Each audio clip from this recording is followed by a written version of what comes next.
নমস্কার বন্ধুরা, আজ করব পটল চিংড়ি। তার জন্য পটল আলু ছাড়িয়ে নিয়েছি, নিয়ে কেটে নেব ডুমো ডুমো করে। পটল আলুগুলোকে কেটে নিয়েছি। এদিকে পেঁয়াজ, টমেটো, কাঁচা লঙ্কা, আদা, রসুন সব রেডি করে নিয়েছি। চিংড়ি মাছ নিয়ে নিয়েছি।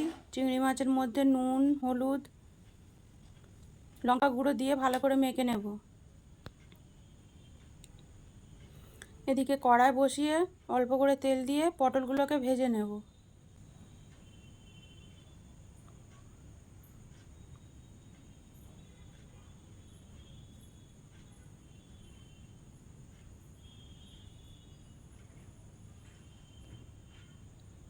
পটলগুলোকে ভালো করে ভেজে তুলে নিয়েছি। ওই তেলের মধ্যে আরেকটু তেল দিয়ে চিংড়ি মাছগুলোকে ভালো করে ভেজে নেব। চিংড়ি মাছগুলোকে ভালো করে ভেজে তুলে নিয়েছি। খুব কড়া করব না, মিডিয়াম করব, বেশি কড়া করলে ভালো লাগে না। এবার কড়ার মধ্যে আরেকটু তেল দিয়ে গোটা গরম মশলা ফোড়ন দিয়ে দিলাম। গোটা জিরে, তেজপাতা, শুকনো লঙ্কার ফোড়ন দিয়ে দিলাম। ফোড়নটা হালকা ভেজে নিয়ে কেটে রাখা আলুগুলোকে দিয়ে দিলাম। ভালো করে ভাজবো।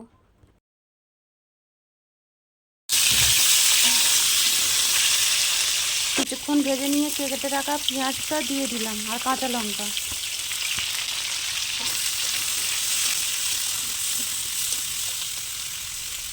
আদা রসুনটা দিয়ে দিলাম। টমেটোগুলো দিয়ে দিলাম।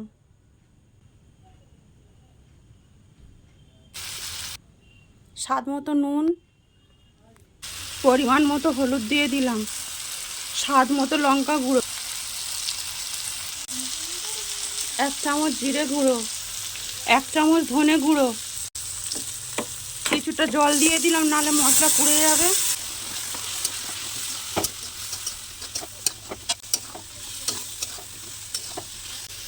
মশলাগুলো আমার ভালো করে কষানো হয়ে গেছে। ভেজে রাখা পটলগুলো দিয়ে দিলাম।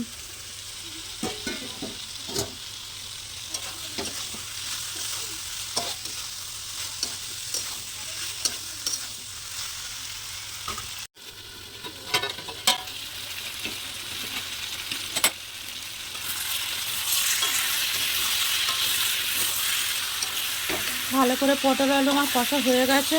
এবার জল ঢেলে দেব।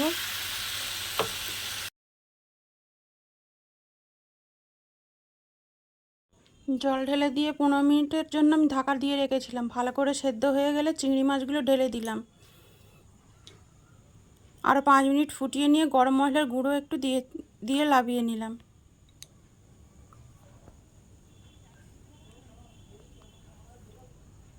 খুব টেস্টি হয়েছিল।